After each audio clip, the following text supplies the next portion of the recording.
রবিবারের ভোলা মাছের ঝোল, এই গন্ধটা পেলেই আমার ছোটোবেলার কথা মনে পড়ে যায়।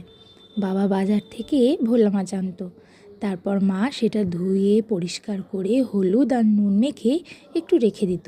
বলতো তাড়াহুড়ো করলে নাকি স্বাদ আসে না। সর্ষের তেলে যখন মাছটা হালকা ভাজা হতো, আমি রান্নাঘরের সামনে দাঁড়িয়ে শুধু গন্ধটাই নিতাম। তারপর শিম, বেগুন আর বেসিক কিছু মশলা, মা সব কিছু ধীরে ধীরে করতো।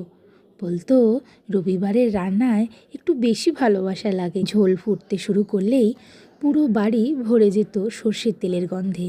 মনে হতো এই তো আমাদের বাড়ির আসল সুখ।